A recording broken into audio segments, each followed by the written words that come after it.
बिलाखिर T20 2026 का tournament आज इख्तिताम पजीर हुआ और इसमें इंडिया ने फाइनल में न्यूजीलैंड को वन साइडेड मैच में हराकर T20 2026 का टाइटल अपने नाम कर लिया। बल्कि अगर यूं कहा जाए कि अपने टाइटल को डिफेंड किया तो बेहतर होगा। इस टूर्नामेंट में संजू सैमसन की कारकर्दगी के हवाले से बहुत बात की गई। ये टूर्नामेंट श्रीलंका और इंडिया में खेला गया। इस टूर्नामेंट में 20 टीमों ने हिस्सा लिया और इसमें टोटल 55 मैच खेले गए। संजू सैमसन को जो आगाज के मैचेस थे उनमें खेलने का मौका ना मिला, लेकिन उनको बाद के 5 मैचेस में, खासतौर पर आखिरी 3 मैचेस में नुमाया कारकर्दगी दिखाने का मौका हासिल हुआ। संजू सैमसन को man of the tournament award दिया गया। लेकिन संजू सैमसन के हवाले से यहाँ आज के इस वीडियो में 2 बातें करना बहुत जरूरी है। एक तो ये कि संजू सैमसन का इस टूर्नामेंट से पहले और इस टूर्नामेंट के दौरान भी बुरी तरह से मजाक उड़ाया गया और ये मजाक उड़ाने वाला कोई और नहीं था बल्कि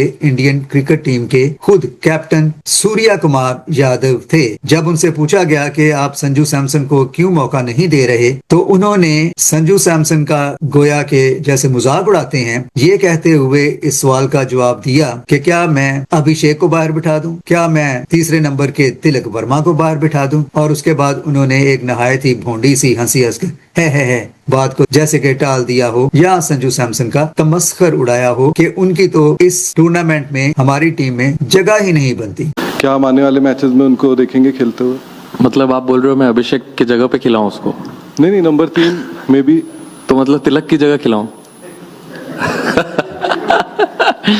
है सूर्या कुमार यादव ने उनका बड़ी बुरी तरह से मजाक उड़ाते हुए ये कहा कि गोया उनकी तो टीम में जगह ही नहीं बनती, तो मैं कैसे संजू सैमसन को टीम में खिलाऊं। फिर अचानक जब टीम पर बुरा वक्त आया तो फिर उन्हें यकदम संजू सैमसन की ही याद आई और संजू सैमसन ने न सिर्फ टीम इंडिया को इन मुश्किलात से निकाला बल्कि आखिरी मैच तक टीम इंडिया की फतह में नुमाया किरदार अदा किया। अवार्ड सेरेमनी में संजू सैमसन ने एक ऐसी खूबसूरत बात कही।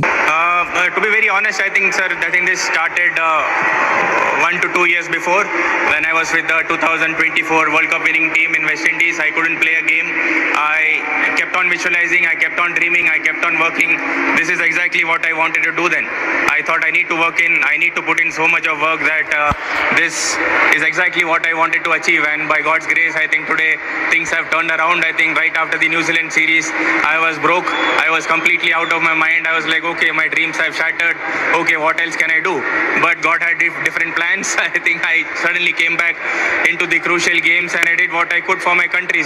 कि जब मैं इग्नोर किया जा रहा था, मुझे नजरअंदाज किया जा रहा था, तो मैं मायूसी के अथाह गढ़ों में बैठा सोचता था कि मुझे क्यों नजरअंदाज किया जा रहा है और मुझे क्यों मौका नहीं मिल रहा। संजू सैमसन को बेंच पे बिठा दिया गया, दूसरे खिलाड़ियों को पानी पिलाना और कभी जाकर फील्ड में एक्स्ट्रा के तौर पर फील्डिंग करना। और इस दौरान संजू सैमसन ये कहते हैं कि मैं सोचता रहता कि अभी मुझ में कौन सी कमी रह गई है कि जो मुझे मौका नहीं मिल रहा। लेकिन player of the tournament award हासिल करते वक्त उन्होंने एक नहायत ही खूबसूरत बात कही कि जब मैं ये सारी बातें सोच रहा था तो मुझे मालूम नहीं था कि खुदा के पास मेरे लिए कोई और ही मंसूबा था जिसका मैं तसव्वुर भी नहीं कर सकता था कि खुदा मुझे इस फेज में से, इस मरहले में से निकाल कर कौन सी बुलंदियों पर ले जाने वाला है और कैसी सरफराजी बख्शने वाला है। तो जिसका तमस्खर उड़ाया गया, जिसका मजाक उड़ाया गया, जिसे बेंच कर दिया गया, जिसे सिर्फ बाहर बैठे हुए अपने दूसरे साथियों को खेलते हुए देखने पर मजबूर किया गया, जब खुदा ने